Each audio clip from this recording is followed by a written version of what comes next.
Hello everyone. आज का ये वीडियो क्लास 12 के स्टूडेंट्स के लिए होने वाला है जिसमें हम लोग स्टैक के बारे में डिस्कस करेंगे। तो क्लास 12 में एक स्टैक नाम का एक छोटा सा चैप्टर पढ़ना है जिससे बोर्ड एग्जाम में 3 मार्क्स के क्वेश्चन पूछे जाते हैं। तो मैं कोशिश करूंगा कि इस वीडियो में स्टैक का ऑलमोस्ट सारा का सारा कॉन्सेप्ट को कवर करूं। तो आप कोशिश करो कि वीडियो के अंत तक जरूर बने रहें। तो चलिए वीडियो को स्टार्ट करते हैं और सबसे पहले इस चैप्टर में हम लोग जानेंगे कि डेटा स्ट्रक्चर क्या होता है, what is data structure. So data structure is a way of organizing, managing and storing data in a computer so it can be used efficiently. है ना? आप डेटा को कितने अच्छे तरीके से ऑर्गेनाइज करके रख सकते हो और उसको कितने अच्छे तरीके से मैनेज कर सकते हो ताकि आप उसको इजीली यूज कर सको, है ना? मैनेज कर सको और उसको एक्सेस कर सको। That is a data structure. So it can be classified into two types. The number one is simple data structure. These data structure are normally built from primitive data types like integers, reals, characters and boolean. ठीक है, तो simple data structure जो होता है वो primitive data type से मिल करके बनता है जिसका एग्जांपल होता है array. Array is basically a collection of similar data types, है ना? एरे में जितने भी एलिमेंट्स होंगे वो या तो पूरा इंटीजर टाइप का होगा या पूरा फ्लोट टाइप का होगा या पूरा कैरेक्टर टाइप का होगा, है ना? जो बट हम लोगों ने कंप्यूटर साइंस के सिलेबस में क्लास 11 में कंप्यूटर साइंस में पाइथन के सिलेबस में हमने ये पढ़ा है। हमने क्या पढ़ा? लिस्ट पढ़ा है। तो लिस्ट में क्या होता है? यहाँ पे जो कलेक्शन ऑफ डेटा होता है, list is also a collection of data but it is a collection of various type of data, different types of data. मतलब कि इंटीजर भी हो सकता है, फ्लोट भी हो सकता है, आपका कैरेक्टर भी हो सकता है, यानी कि स्ट्रिंग, है ना? तो बेसिकली ये डिफरेंस होता है एरे और लिस्ट में, राइट? तो सिंपल डेटा स्ट्रक्चर क्या होता है? सिंपल डेटा स्ट्रक्चर वो होता है जो प्रिमिटिव डेटा टाइप से मिलकर बना होता है। प्रिमिटिव डेटा टाइप का मतलब वो बिल्ट इन डेटा है जो पहले से अवेलेबल है आपके पास प्रोग्रामिंग लैंग्वेज में, लाइक पाइथन में इंटीजर है, रियल है ना, बूलियन है, स्ट्रिंग है। Understood? So that is a simple data structure. ठीक है, नेक्स्ट है हमारा compound data structure. So simple data structure can be combined, simple data structure can be combined in various ways to form more complex structure called compound data structure. So simple data structure को ही हम लोग क्या कर देते हैं? combine कर देते हैं in different form में, है ना? To make it more complex structure that is called compound data structure. ठीक है, तो जब आप सिंपल डेटा स्ट्रक्चर को वेरियस फॉर्मेट में कंबाइन करोगे तो थोड़ा सा कॉम्प्लेक्स स्ट्रक्चर ले लेता है जिसको कि हम लोग कंपाउंड डेटा स्ट्रक्चर कहते हैं, राइट? तो आई होप आपको ये स्लाइड क्लियर होगा। चलिए हम लोग बढ़ते हैं नेक्स्ट स्लाइड में। सो कंपाउंड डेटा स्ट्रक्चर। अब हम लोग कंपाउंड डेटा स्ट्रक्चर को कितने कैटेगरी में कैटेगराइज कर सकते हैं? तो इससे भी हम लोग दो कैटेगरी में कैटेगराइज कर सकते हैं। नंबर वन है linear data structure. So data structure is said to be linear if its element form a sequence. अगर आपका डेटा स्ट्रक्चर जो है एक सीक्वेंस फॉर्म करे तो वो लीनियर डेटा स्ट्रक्चर कहलाएगा, जिसका एग्जांपल है स्टैक, क्यू, लिंक लिस्ट, आपका टुपल्स हो गया पाइथन में, सेट्स हो गया, डिक्शनरी हो गया, है ना? ये सब जो लीनियर डेटा स्ट्रक्चर के एग्जांपल है। और हमें जो क्लास 12 में पढ़ना है वो बेसिकली पढ़ना है स्टैक। हमें क्यू नहीं पढ़ना, लिंक लिस्ट नहीं पढ़ना है, ठीक है? टपल्स और डिक्शनरी तो ऑलरेडी पढ़ चुके हैं और सेट्स हमारे सिलेबस में है नहीं, ठीक है? So this is the linear data structure. Next one is the non linear data structure. So compound data structure के अंदर जो नेक्स्ट आता है वो होता है non linear data structure. So these are multi level data structure, these are multi level data structure, जिसका एग्जांपल होता है ट्री। यहाँ पे क्या होता है? आपका रूट और नोड का ये स्ट्रक्चर होता है ना? पेरेंट और चाइल्ड का कॉन्सेप्ट होता है। मतलब कि जो रूट होगा उससे कुछ नोड्स कनेक्टेड होंगे, उस नोड से और भी नोड्स कनेक्टेड होंगे, है ना? तो आपका नॉन लीनियर डेटा स्ट्रक्चर का एग्जांपल होता है ट्री होता है, ग्राफ होता है, ये सब नॉन लीनियर डेटा स्ट्रक्चर का एग्जांपल होता है। तो ये हमारे सिलेबस में नहीं है, बस आपको जनरल नॉलेज के लिए आप इसको जान सकते हो, ठीक है? हमारे सिलेबस में केवल और केवल स्टैक है, ठीक है? तो चलिए आगे बढ़ते हैं, हम लोग देखते हैं डेटा स्ट्रक्चर। अभी हमने जो डिस्कस किया इसको मैं ब्रीफली एक्सप्लेन करना चाहूंगा। डेटा स्ट्रक्चर को हम लोग कैटेगराइज कर सकते हैं सिंपल डेटा स्ट्रक्चर और कंपाउंड डेटा स्ट्रक्चर, ठीक है? सिंपल डेटा स्ट्रक्चर के अंदर वही चीज आएगा, आपका एरे आएगा और लीनियर लिस्ट आएगा। कंपाउंड डेटा स्ट्रक्चर के को हम लोग दो कैटेगरी में कैटेगराइज कर सकते हैं, linear and non linear. Linear के अंदर हमारे पास स्टैक है एंड देन क्यू है और उसके बाद लिंक लिस्ट है, राइट? और नॉन लीनियर में हमारे पास क्या है? ट्री है। नॉन लीनियर में हमारे पास क्या है? ट्री है। Understood? Okay, just a second. या मैं थोड़ा सा पेन को ओपन कर लेता हूँ। इन केस अगर जरूरत पड़े तो। ओके, तो चलिए हम लोग बढ़ते हैं नेक्स्ट स्लाइड में। हाँ, तो चलिए डायरेक्टली अब हम लोग डिस्कस करेंगे कि व्हाट इज स्टैक, और यही आपके सिलेबस में आपको यही पढ़ना है, ठीक है। यहाँ से आपका एक्चुअल सिलेबस स्टार्ट हो रहा है क्लास 12 का। What is stack?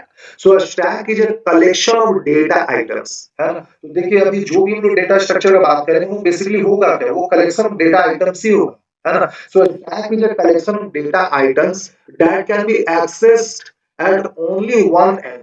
तो ये आप डेटा आइटम को, स्टैक के एलिमेंट्स को केवल एक ही एंड से एक्सेस कर सकते हो, which is called top. Actually sorry, ये पॉप हो चुका है, इसे मैं टॉप करूंगा, जस्ट अ सेकंड। ये क्या होगा, टॉप होगा ना कि पॉप, ठीक है। सो टॉप पोजीशन से आप क्या कर सकते हो, स्टैक के एलिमेंट को एक्सेस कर सकते हो, right. Second point, items can be inserted and deleted in a stack only at the top। और जो आप आइटम इंसर्ट करोगे, है ना, वो भी केवल टॉप पोजीशन से इंसर्ट कर सकते हो, टॉप एंड से ही इंसर्ट कर सकते हो, और आइटम रिमूव करना हो तो भी आप टॉप एंड से ही रिमूव कर सकते हो, टॉप पोजीशन से ही आइटम को रिमूव कर सकते हो। तो बेसिकली स्टैक क्या होता है, आप इसको सिंपली अगर मैं एग्जांपल की बात करूं तो आपने देखा होगा बुक सेल्स में हम लोग जब बुक रखते हैं तो एक के ऊपर एक क्या करते हैं, बुक रखते जाते हैं। वैसे जब आप पॉइंट्स, बहुत सारे पॉइंट्स को रखते हो तो एक के ऊपर क्या पॉइंट को रखते जाते हो, है ना। तो ये स्टैक का एग्जांपल हो गया। तो जब आप बहुत सारे पॉइंट्स को एक के ऊपर रखते हो तो होता क्या है, अगर आपको कॉइन को उठाना हुआ तो जनरली आप क्या करोगे, सबसे फर्स्ट कॉइन को उठाओ। वैसे ही अगर बुक सेल्स में आपने बहुत सारा बुक रखा है तो जो सबसे पहला बुक है उसको सबसे पहले उठाओ, ठीक है। मान लो कि आपके बुक सेल्स में बहुत सारे बुक रखा हुआ, आपने फिर से आपको दो बुक रखना है, एक बुक आपने रखा उसके ऊपर, एक और बुक और आपने उसके ऊपर रख दिया। अब यहाँ से रिमूव करना हो तो सबसे टॉप से ही आप बुक को हटाओगे, है ना। जनरली तो यही काम करते हैं। तो यही स्टैक है आपका, राइट, है ना। तो यहाँ पे क्या होता है, इंसर्शन और deletion both take place at one end which is called top. Top से ही आपको एलिमेंट इंसर्ट करना है, टॉप से ही एलिमेंट को रिमूव करना है, ठीक है। So that is a stack. Now I hope you have understood what is a stack. So third point is the last item inserted in a stack is the first one to be deleted। तो ये तो clear ही होगा obviously, जो सबसे last item को insert करोगे stack में, अगर डिलीट करना भी हुआ, रिमूव करना हो तो आप उसी को सबसे पहले डिलीट करोगे, रिमूव करोगे। So therefore, a stack is called a last in first out data structure। इसीलिए स्टैक को हम लोग last in first out data structure भी कहते हैं। Stack follow LIFO principle. LIFO का फुल फॉर्म क्या होता है, लास्ट इन फर्स्ट आउट। जो लास्ट में इन करेगा उसी को हम लोग क्या करते हैं, पहले आउट करते हैं, पहले रिमूव करते हैं, राइट। सो स्टैक में मेनली जो हम लोग परफॉर्म करते हैं, दो ऑपरेशन परफॉर्म करते हैं, which is push and pop, है ना। पुश का मतलब हुआ inserting element into stack and pop का मतलब हुआ removing elements from stack, right. तो 6 पॉइंट है, push means inserting new item at the top, obviously top से ही आप आइटम को इंसर्ट करोगे, and pop means deleting item from, okay. चलो now moving to the next slide, stack term. So देखो stack जब आप पढ़ोगे तो इसमें आपको कुछ टर्म मिलेगा, जिसमें कि पहला है पीक, राइट। पीक का मतलब क्या होता है, refers to inspecting the value at the stack top. मतलब स्टैक का टॉप एलिमेंट क्या है, टॉप मोस्ट एलिमेंट क्या है ना, उसी को हम लोग क्या कहते हैं, पीक कहते हैं, विदाउट रिमूविंग इट। इसको आपको रिमूव नहीं करना है। स्टैक में आपका बहुत सारा एलिमेंट है, तो सबसे जो टॉप मोस्ट एलिमेंट होगा, जो टॉप मोस्ट वैल्यू होगा, है ना, उसे हम लोग क्या कहते हैं, पीक कहते हैं, है ना, without removing it, right. Next यहाँ पे आपको एक टर्म मिलता है ओवरफ्लो, है ना। So a situation when we are pushing item in stack that is full.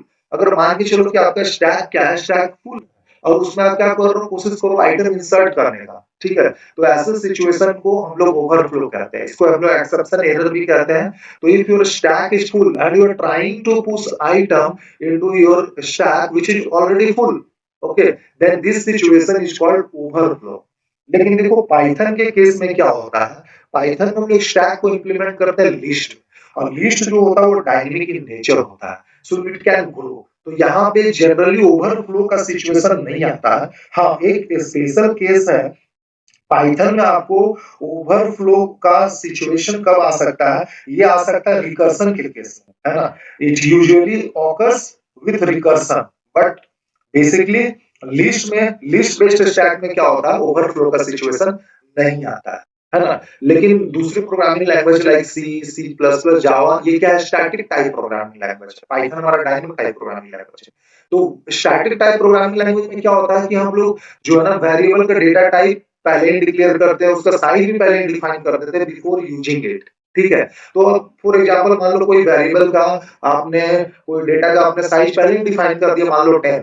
अब आप 10 साइज डिफाइन कर दो तो उसमें 10 ही एलिमेंट इंसर्ट कर सकते हो, उससे ज्यादा नहीं। उससे ज्यादा आप कोशिश करोगे इंसर्ट करने का तो वहां पे ओवरफ्लो का सिचुएशन, यही ओवरफ्लो है, राइट?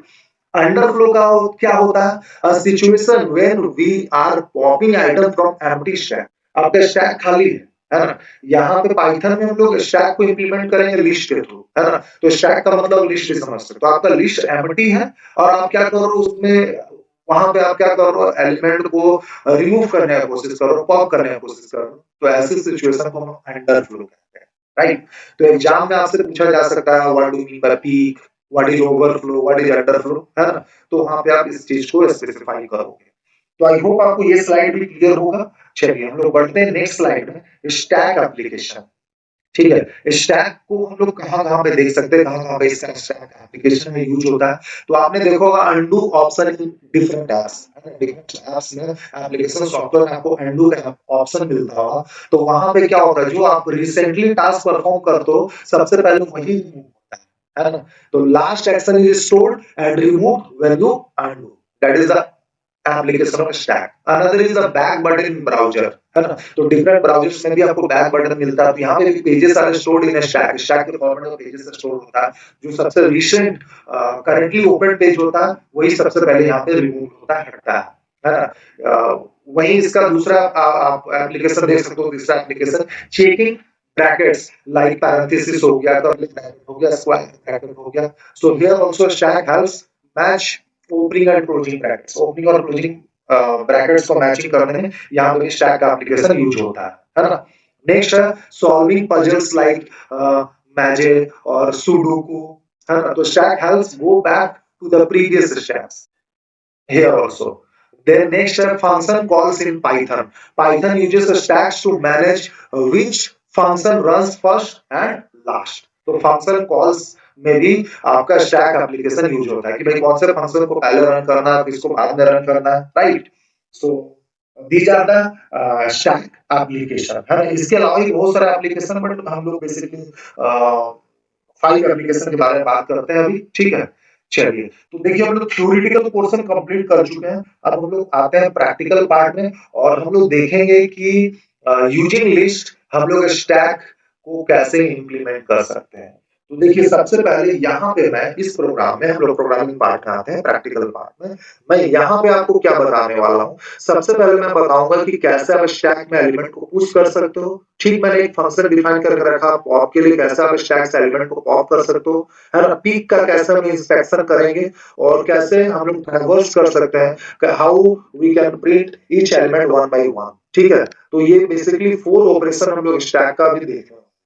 तो चलिए प्रोग्राम को स्टार्ट करते हैं। सबसे पहले देखो कि ये हमारा स्टैक है, इसको आप स्टैक समझो या लिस्ट समझो। तो ये एम्प्टी लिस्ट है, आपका एम्प्टी स्टैक है, स्टैक खाली है, ठीक है? सबसे पहले देखिए हम लोगों ने यहाँ पे क्या किया, डेफ पुश। ये पुश कोई बिल्ट इन फंक्शन नहीं है, ये यूजर डिफाइंड फंक्शन है, मैंने क्रिएट किया है डेफ पुश। और यहाँ पे स्टैक एज ए आर्गुमेंट में यूज कर रहा हूँ, एज अ आपका फॉर्मल आर्गुमेंट। और ये आइटम भी है यहाँ पे। सो यहाँ पे 2 पोजिशनल आर्गुमेंट है, स्टैक और आइटम, ठीक है? अब स्टैक में हम लोग क्या कर देंगे, अपेंड कर देंगे आइटम को, है ना? देन प्रिंट आइटम पुश, जो भी आइटम पुश होगा वो हम लोग क्या कर देंगे, यहाँ पे प्रिंट कर देंगे, ठीक है? तो ये स्टैक का जो चारों का चारों ऑपरेशन को मैं मैनुअल प्रोग्राम के थ्रू आपको एक्सप्लेन करना चाह रहा हूँ। तो इस पार्ट को देखो आप और भी अच्छे से समझ पाओगे। डायरेक्टली हम लोग आते हैं अपने मैनुअल पार्ट में, है ना? मेन प्रोग्राम में यहाँ डेफ मेनू, तो देखो एक मेनू नाम का मैंने फंक्शन यहाँ पे भी यूजर डिफाइंड फंक्शन बना लिया है और व्हाइल लूप के अंदर मैं ये सारे को रख दिया, यानी कि ये कंटिन्यूअसली चलता रहेगा जब तक इसको ब्रेक नहीं मिलेगा लूप से बाहर निकलने के लिए, ठीक है? देखो यहाँ पे मैंने क्या किया, प्रिंट स्लैशन, ये स्टैक मेनू बस ऐसे ही मैंने डिस्प्ले कर दिया है। और 1 for push, 2 for pop, 3 for peek, 4 for display and 5 exit के लिए, है ना? चॉइस वेरिएबल में हम यूजर से इनपुट ले रहे हैं कि एंटर योर चॉइस, आप 1 से लेकर 5 तक कुछ भी एंटर करो, ठीक है? तो सपोज दैट कि यूजर अगर क्या एंटर करता है, 1 एंटर करता, ठीक है? तो देखो यहाँ पे जो मैं इनपुट ले रहा हूँ एज ए स्ट्रिंग इनपुट, तो सपोज दैट कि यूजर 1 एंटर करता है चॉइस, तो यहाँ जाके वो कंडीशन चलेगा इफ चॉइस इक्वल टू 1, ठीक है, क्योंकि इनपुट एज ए स्ट्रिंग ले रहे हैं इसलिए यहाँ पे 1 को मैं क्या सिंगल कोट कर रखा हूँ, है ना। तो इफ चॉइस इक्वल टू 1 अगर कंडीशन मैच करता है तो हम लोग क्या करेंगे, एंटर आइटम टू पुश, है ना।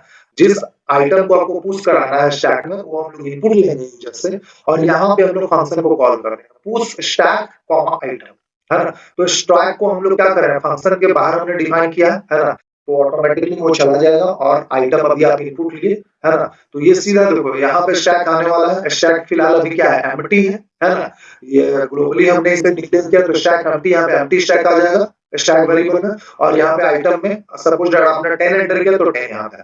उसके बाद क्या होगा, लिस्ट ऑफ अपेंड फंक्शन का यूज आपको पता है ना, 1 बाय 1 ये एलिमेंट को अपेंड करता चलता है। तो स्टैक डॉट अपेंड आइटम, तो स्टैक में अभी क्या हो जाएगा, हमारा 10 अपेंड हो जाएगा। चलो ये मान के चलो कि अभी स्टैक में क्या अपेंड हो चुका है, 10 अपेंड हो चुका है, ठीक है, ओके।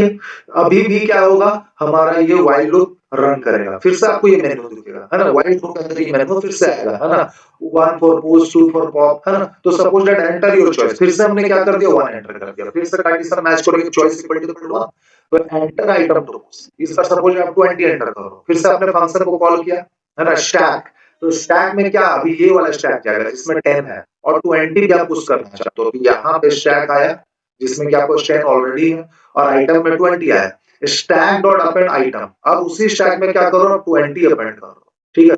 फॉर एग्जांपल मान लो कि यहाँ पे मैं 20 अपेंड करा दिया, ठीक है, and print item push item, item का करंट वैल्यू 20 यहाँ पे प्रिंट हो जाएगा जो आइटम आप पुश किए हो, ठीक है। चलिए वैसे हम लोग देखते हैं next function def pop underscore item stack, ठीक है। तो यहाँ पे हम लोग क्या कर रहे हैं, हम लोग पहले चेक करेंगे पॉप करने से पहले कि length of stack equal to 0, अगर स्टैक का लेंथ 0 होता है तो स्टैक में तो कुछ है ही नहीं ना पॉप करने के लिए, तो हम लोग सिंपली मैसेज दे देंगे stack is empty can not pop. Else अगर स्टैक का लेंथ 1 होता है या 2 होता है, अभी फिलहाल करंट सिचुएशन के अकॉर्डिंग एज एग्जांपल हमारा लेंथ स्टैक का क्या होगा 2, तो स्टैक डॉट पॉप, तो सब पॉप फंक्शन भी क्या है, लिस्ट में हम लोग यूज हमने पढ़ा लिस्ट में पॉप फंक्शन के बारे में, ये भी आपका डिटेल मेथड है। ये बाय डिफॉल्ट लास्ट एलिमेंट को लिस्ट का डिलीट करता है और डिलीटेड आइटम को ये रिटर्न भी करता है, तो ये 20 को क्या कर देगा, रिमूव कर देगा और उसको आइटम वेरिएबल में आपका स्टोर कर देगा, आइटम वेरिएबल में आपका क्या हो जाएगा, 20 चला जाएगा, ठीक है। तो आइटम वेरिएबल में आपका जाकर 20 स्टोर हो गया, फिर हम प्रिंट करेंगे आइटम पॉप आइटम, तो 20 आपको प्रिंट हो जाएगा, ठीक है। देखिए चलिए हम लोग आते हैं यहाँ पे ये वाले पार्ट में वाइल्ड रूम में, फिर से मेनू दिखा मान लो, है ना, पुश के बाद यहाँ आप 2 एलिमेंट पुश करेंगे फिर से दिखा, है ना। इस बार एंटर योर चॉइस, आप क्या एंटर कर दिए, 2 कर दिए, तो इफ चॉइस इक्वल टू 1 नहीं, चॉइस क्या है 2 है, and if choice equal to 2 yes, तो पॉप अंडरस्कोर आइटम इस फंक्शन को हम लोग कॉल करेंगे और वहां स्टैक भेजेंगे, तो स्टैक भेजेंगे तो उसको क्या मिलेगा, 10, 20 ये मिलेगा, और वहां पे वो क्या कर रहा है, पहले लेंथ चेक किया 0 नहीं मिला तो एल्स में स्टैक डॉट पॉप 20 को पॉप किया और उसको प्रिंट करा दिया, तो ऐसे आपका जो पॉप फंक्शन काम करेगा, ठीक है। उसी प्रकार से हम लोग देखते हैं, चलिए तो ये 20 पॉप हो चुका है, अभी आपके स्टैक में क्या है, स्टैक में केवल 10 है, राइट, करेंटली स्टैक में केवल 10 है। अब फिर से ये फंक्शन को मान लो लोग कॉल करते हैं डेफ पीक स्टैक, यहाँ स्टैक भेज दिए तो स्टैक में क्या मिला, 10 मिला, if length of stack equal to 0 नहीं होगा तो एल्स में आएगा print top item is stack of -1, है ना। याद करो लिस्ट का लास्ट एलिमेंट का इंडेक्स क्या होता है, -1 होता है, बैकवर्ड डायरेक्शन, है ना, उसका इंडेक्स है। तो अगर यहाँ पे 3 एलिमेंट भी रहता मान लो 10, 20, 30, तो स्टैक ऑफ -1 लिखते तो 30 जो आपका टॉप मोस्ट वैल्यू उसको प्रिंट कर देगा, ठीक है। तो इस प्रकार से आप टॉप मोस्ट वैल्यू स्टैक का चेक कर सकते हो, है ना, by the help of this logic. तो आई होप आपको ये पिक फंक्शन भी कॉल हो समझ में आ गया होगा। तो यहाँ पे देखो अगर एंटर योर चॉइस, यूजर अगर 3 एंटर करता है तो सीधा if choice equal to match नहीं किया, चॉइस 2 नहीं मैच किया, सीधा आ जाएगा इफ चॉइस इक्वल टू 3, तो पीक स्टैक, है ना, पीक फंक्शन को कॉल करेंगे और स्टैक हम भेज देंगे अपने स्टैक को, है ना। यहाँ पे उसका लेंथ चेक किया 0 नहीं मिला, तो top item is stack of -1, -1 का 10 है तो 10 प्रिंट हो जाएगा, ठीक है। चलिए वैसे हम लोग डिस्प्ले पार्ट देखते हैं, तो मान लो कि यूजर क्या एंटर करता है, enter your choice, user enter करता है 4, चॉइस वेरिएबल 4 एंटर करता है, तो if choice equal to 1 no, choice equal to 2 no, elif choice equal to 3 no, elif choice equal to 4 yes, condition match कर दो, display stack, हम लोग stack में अपना स्टैक भेज दिए। अच्छा इस बार चलो एग्जांपल के तौर पर मान लो ना कि हमारे पास 10 है, 20 है और 33 एलिमेंट है, ठीक है स्टैक में, है ना। अगर एलिमेंट ज्यादा हो तब तो डिस्प्ले करने का मजा है ना। तो 3 एलिमेंट्स हम लोग मान लेते हैं और चलिए, तो यहाँ पे स्टैक के पास आ गया आपका ये स्टैक 10 20 30 वाला। अब हम लोग क्या कर रहे हैं, चेक करें ले लो स्टैक इक्वल टू 0। अगर मान लो कि आपका स्टैक में एक भी एलिमेंट नहीं होता तो क्या प्रिंट कर देता है, stack is empty. But else, अभी एल्स पार्ट आएगा, stack element top to bottom. Stack का मतलब क्या होगा, क्या टॉप टू बॉटम एलिमेंट को प्रिंट करो वन बाय वन, है ना। डायरेक्टली अगर देखो यहाँ पे हम लोग क्या करते हैं, for item, item variable in for item में स्टैक लिख देते हैं, तो पहले वो 10 प्रिंट करता है, 20 देन 30 ऐसे प्रिंट करता है ना। फ्रॉम आपका क्या करता, ये करता प्रिंट आपका, प्रिंट करता मतलब आप कह सकते हो ऐसे लिस्ट में आप बोल सकते हो लेफ्ट टू राइट प्रिंट करता है ना। बट स्टैक के टर्म में आप बोल सकते हो बॉटम टू टॉप प्रिंट करता है। हमें क्या प्रिंट कराना है, टॉप टू बॉटम प्रिंट करना, ठीक है। तो आपने लिस्ट में एक फंक्शन पढ़ा होगा, बिल्ट इन फंक्शन पढ़ा होगा रिवर्स।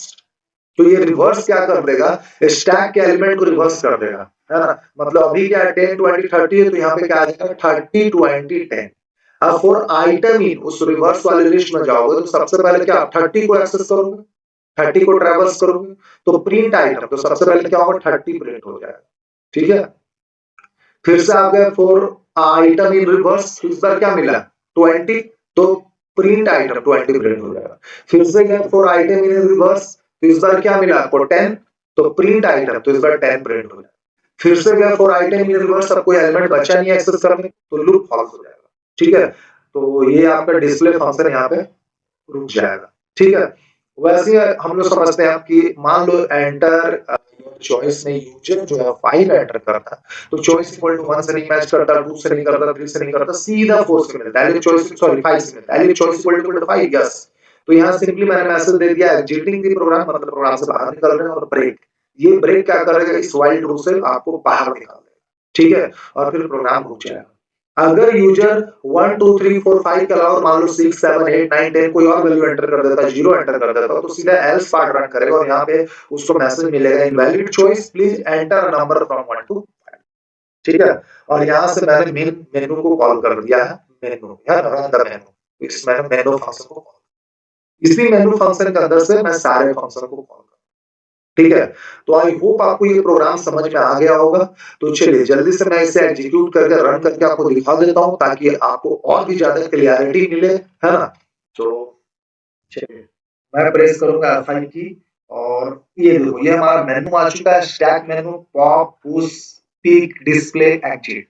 तो सबसे पहले मैं पुश ऑपरेशन परफॉर्म करूंगा, 1 प्रेस करूंगा, एंटर आइटम टू पुश, तो मैं 10 करूंगा।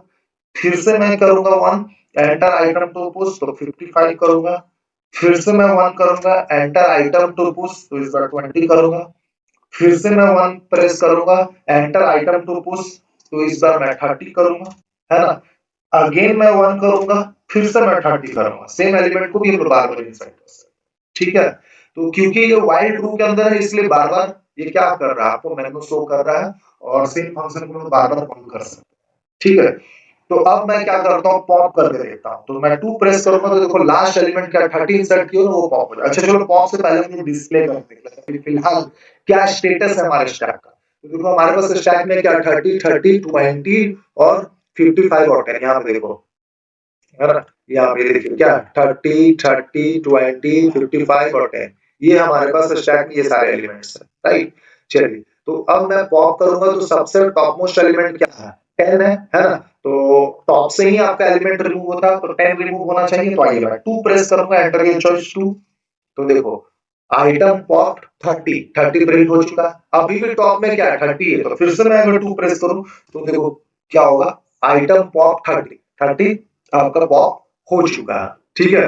पीक में क्या, अभी पीक में क्या देखो, ये दोनों 30 आपका रिमूव हो चुका है, 30 30, तो पीक में 20, टॉप मोस्ट वैल्यू क्या है 20, तो 3 में प्रेस करूं तो आपको क्या मिलेगा, ये देखो 20 मिल गया टॉप मोस्ट वैल्यू, राइट, है ना। अगर मैं यहाँ पे 5 प्रेस कर दूं तो हम लोग प्रोग्राम से बाहर आ जाएंगे, ये देखो इंटरैक्टिव मोड में आ गया, चीटिंग दी प्रोग्राम, है ना। तो इस प्रकार से आप स्टैक का सारा ऑपरेशन को लिस्ट के थ्रू इंप्लीमेंट कर सकते हो। एंड आई होप आपको ये प्रोग्राम भी समझ में आया होगा, ठीक है। तो आने वाले वीडियो में हम लोग बोर्ड एग्जाम में किस टाइप का क्वेश्चन पूछा जाता है, उस टाइप के क्वेश्चन को हम लोग प्रैक्टिस करेंगे, ठीक है। बट क्लास 12 में स्टैक चैप्टर में जो भी थ्योरेटिकल चीजें आपको पढ़नी थी या फिर जो भी ऑपरेशन स्टैक ऑपरेशन पढ़ना था वो सारा मैं एक ही वीडियो में कवर कर चुका हूँ। बट आपका फिर भी किसी भी टाइप का डाउट हो, कहीं पे भी डाउट हो तो आप मुझे कमेंट कर सकते हो, मैं जरूर रिप्लाई करूंगा। आज के लिए फिलहाल बस हम लोग इतना ही रखते हैं, मिलते हैं नेक्स्ट वीडियो में, तब तक के लिए गुड बाय, जय हिंद, जय भारत।